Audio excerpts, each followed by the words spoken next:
All right, so an impromptu PHLY Sixers podcast because there was a Damian Lillard trade as we were literally, well, not we, I was probably a little later than Kyle, as I was driving back from the PHLY Studios podcast. So we will, I guess we will have a quick reaction here. We'll obviously have more to discuss tomorrow when we've had a little more time to think about it and really break down the particulars and how this impacts the Sixers. But I guess why don't you break it down for everyone who's going where, what the general gist of it is, Kyle? Yeah, so this is, I guess, the broad framework of it right now. Damian Lillard goes to the Milwaukee Bucks is obviously the big component. Jrue Holiday, DeAndre Ayton, Toumani Camara, one unprotected Milwaukee first and unprotected Milwaukee swap rights in 2 different years, 2028, 2030, go to Portland. And the Phoenix Suns get Jusuf Nurkic, Grayson Allen, Nassir Little, and Keon Johnson. Yeah. I will say my snap reaction to this is that I love it for Milwaukee, obviously. I just think that they sort of looked like a team where the walls were closing in a little bit, that they'd run out of runway to some extent, and not a lot of flexibility, obviously some limitations offensively when you get to the playoffs that I think Dame solves almost by himself. Dame now gets to be what I think he probably was always destined to be, as like an elite number 2 on a contender. You know, it depends on what part of the game you're talking about. Giannis, the better two-way guy, Dame as a crunch time offensive leader, all that stuff, a more bulletproof offensive resume in fourth quarters. I think that works great. I think, they still have Middleton. He now becomes a great, probably was like a pseudo 2-3 depending on the night, but now is like a clear cut number 3 on a team that has the clear cut 1 and 2. I think that works better for him. Everybody else, I'm a little confused at what they were going for. I would say the Portland component, I'm willing to wait and see what they do with Jrue Holiday, who we're going to get to on a Sixers note in a second, but I don't love the return there. You would have liked to get more draft picks and more draft rights, and it looks almost like they prioritized the middle ground a little more and staying competitive rather than, hey, we're just going to tank and prioritize our own draft picks in the future. And then Phoenix, I don't like Nurkic at all at this point. I think he can't move. Yeah. I do think getting some other rotation guys on a team that is so loaded with stars as they are, maybe that ends up working out for them. I think Nassir Little is interesting. Grayson Allen certainly gives them more shooting on top of all the shooting they already have. But yeah, love it for Milwaukee. Not sure on everybody else. Yeah, I think here's a spoiler warning. I think the team that is going to have Dame and Giannis did really well for themselves. That's the kind of reason you come to PHLY Sixers. I mean, look, I think from Milwaukee's perspective, it's pretty obvious. Giannis gave them the recent comments where, he would like to stick in Milwaukee, but he wants to win a title. Yeah. If that goal doesn't line up, then he'll look elsewhere. There's a pretty clear shot, like, hey, we need to do whatever we can.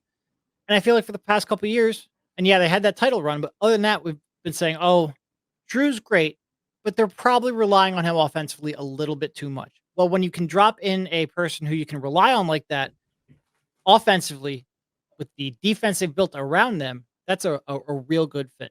And, one of the concerns with Lillard is he's got that big contract. He's got those years left. You don't know how he's going to age.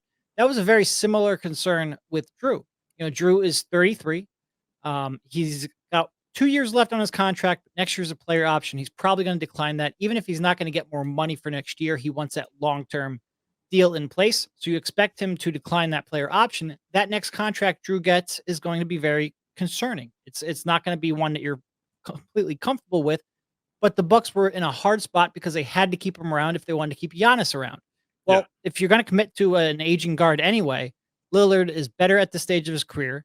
Sure, maybe the scoring small guard doesn't age all that well, but considering where Giannis is at and with the way you struggled offensively in the playoffs, I think it's pretty clear slam dunk. So Portland is the other real interesting. And you're right, from Phoenix's perspective, like you just got the sense that they wanted to, Ayton wasn't going to be happy in the role. They wanted to move on. I don't necessarily think Nurkic is the right person to move on for. They got some other pieces. Maybe it works out. Who knows? The other real interesting spot, I think, really is Portland. And you would go, Yeah, I kind of expect them to get a little bit more in terms of like draft equity or young players, but I think there's still a very key component. Jrue Holiday, you don't expect to stay around at all there. So what do they end up getting for him? You're a little surprised it's not announced at the same time that the Dame trade is, but it's really hard to evaluate that until that does, eventually get resolved. Yeah, and so shortly before we started recording, I shared via Twitter. I talked to some people, and I think the Sixers are going to be one of those teams that are in on Jrue Holiday. They're at least interested in trying to acquire him. Now, what I would say is that there will be a pretty big market for him Yep. amongst teams trying to compete right now. I think if you look at Miami specifically as the dust settles here and they get left out of the Dame Lillard sweepstakes, I think you could argue Drew makes as much, potentially even more sense than Dame would have in Miami as a look. He's kind of a Heat type player, right? Like a defensive minded. Can you Now imagine? Can slowing you down. imagine Bam, Jimmy, and Drew defensively? That would be incredible. Oh, I mean, in a playoff series, they would be an absolute bear to play against. And so I think the Heat will probably consider, what can we take from that package we would have offered for Dame?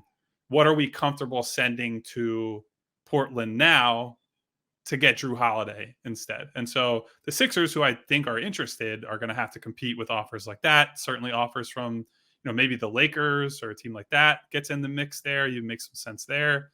But the other component of it is I kind of suspect that's not even the conclusion a lot of people jumped to with the Sixers was, well, maybe you fold that into a James Harden trade and it's James to LA, Stuff and Drew to Philadelphia, and then I don't know what goes to Portland, maybe picks, maybe some of that stuff gets split up. I almost think that's more of a candidate for a Tobias trade, that might be the path you try to take there. But it's a little too early to try to. Obviously, there are going to be a lot of teams calling Joe Cronin and the Portland Trailblazers to try to see what it's going to take to get Drew. I think the Sixers will be. They might not be at the top of the list. They're going to be very close. Yeah, and look, the Sixers obviously don't have a ton in terms of assets. They have that. I believe it's a 2029 first round pick they can trade. I will say the league probably values that 2029 pick, especially if you put light protections on it, pretty well, because I think everyone realizes the Sixers in the post Embiid in this, hypothetical post holiday scenario, there's a chance that could be a high value pick, but it's the only one they have to give up. Maybe you can get one back from James Harden. At this point, we don't even know if that's true, if that is on the table. But with 2 picks and salary filler, I don't know. I don't know. Drew's market, I think, is tough. I think almost every contender, especially one that doesn't have a lot invested in their point guard, which, contenders tend to have good point guards, but regardless, everyone would be interested in Jrue Holiday.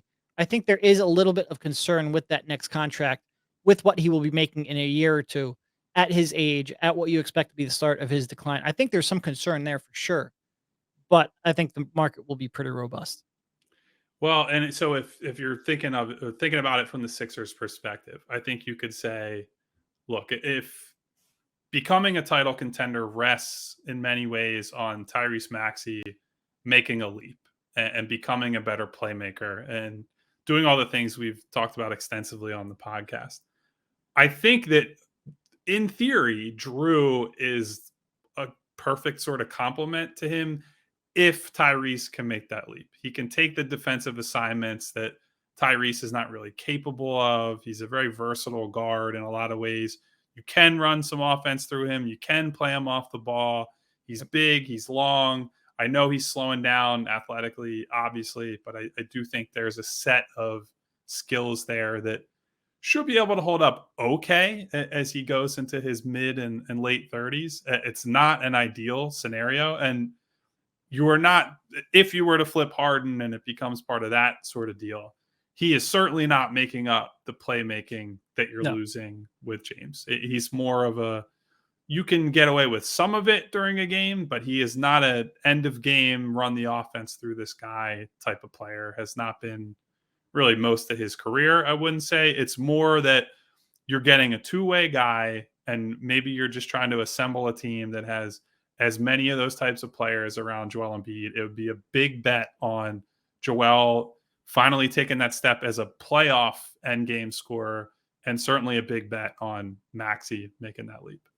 Yeah. I mean, defensively, that pairing is like if you were looking for a guy to complement Maxey defensively, Jrue is about as good as you can get.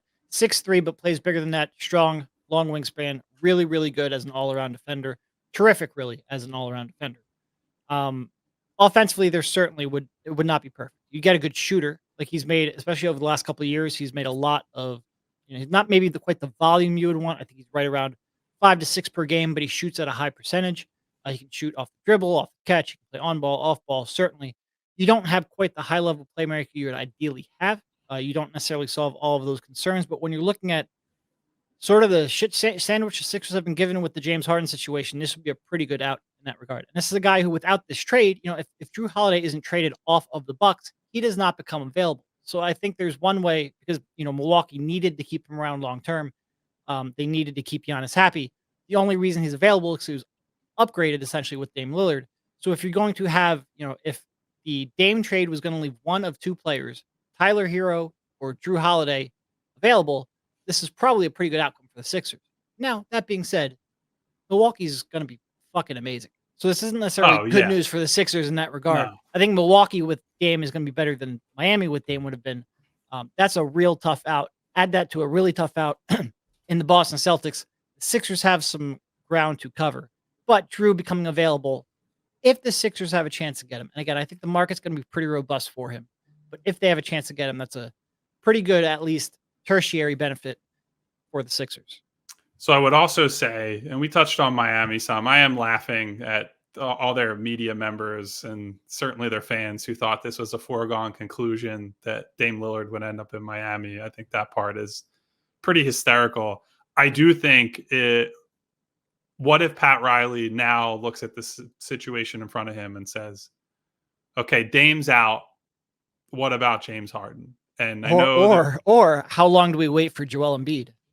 That's also a fair point. I think, look, Milwaukee now, as if they're not the clear East favorite, they're certainly, it's them and Boston are like a 1A, 1B, and it's going to depend on how the Smart Porzingis swap works out for them. But if you're looking at them and you view them as the cream of the crop in the East, the onus is on everyone else. That's Miami, that's Philadelphia, it's a team like Cleveland, to say, okay, well, how do we get into that stratosphere? And so a team like Miami that was already kind of thinking about all these picks and what are we going to do with them? And are we going to cash everything in for Dame? And where do we draw the line? Well, now that they have to actually compete against Dame just to come out of the conference, and it's Dame and Giannis, I wonder if you can goad them into, hey, we'll flip you, James. But I wasn't even thinking about the Joel angle, but I don't think it's really, I think it's more like something fans will panic about, because I don't think Joel becoming disgruntled will be on the timeline that Miami needs. I think Miami right now is probably going to panic a little bit and look for something short term. Whereas Joel, even if he just let's say, because now you've got two teams in front of him in Boston and Milwaukee, that pathway becomes a little murkier. Maybe Joel gets frustrated. That would be a 6 month to a year timeline at the earliest. And I think Miami probably needs to act before then. But I think it's something that's going to be brought up just because I think fans, and understandably so, might have a little bit of panic, because you're looking at that Milwaukee team, and for the next 2 to 3 years, that should be a juggernaut. Have you seen the Jimmy Butler video from Instagram yet, by the way, where he's tampering? Get out of here. Tampering allegations. Bullshit. Yeah. Miami he was might doing that tamper with more PJ than Tucker too. Yeah. Miami might tamper more than any organization in the entire league. So let's talk about pot meat kettle situation on that one. Yeah. Look, I'm just happy that this is sort of not resolved, because there's still a lot of pieces in the air, but that we can almost like move forward with the offseason, move forward with training camp, move forward with rumors and discussion. It is good to get this one off the board. Well, but now you say that, now I think the focus of the NBA rumor mill becomes James Harden. He's the biggest guy out there at this point. So for sure, we in Philadelphia become kind of the center of the rumor universe. I've heard nothing necessarily shake loose in the hour since this news dropped, and we're gonna have to wait for the dust to settle a little bit. But I think this is a caliber of move that makes everybody sit up straight and think about, what do we need to do keep pace with these guys over the next couple of years. And so there might be some interesting things happening over the next, call it month or so, but certainly ahead of this year's trade deadline. Yeah, for sure. I think that's probably it, right? I don't know if there's Couldn't believe do it. a quick 15. You were in the car. I'm sure you probably almost crashed the car. Well, and it's funny because like the order of like notifications that I see are all out of whack. So it's like Kyle talking about how we're gonna plan to do a podcast. I'm like, a podcast about what? What do you mean? And then I scroll through it. It's like, oh, okay. Like literally pulling over at a side of the road to try to figure out what in the living heck is going on.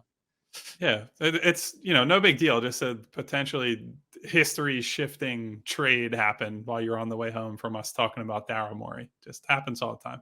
Yep, all the time. Couldn't have happened a couple hours earlier. But what are you gonna do? The way the cookie crumbles. Yeah, no, I think, look, tune in tomorrow. Go to, search out PHLY Sixers, podcast player, YouTube, wherever. We will certainly be talking about this along with Rich Hoffman tomorrow during our show. But just wanted to get some initial reactions up, and we'll see where things go from here. Catch you guys later. We all silly like the mayor.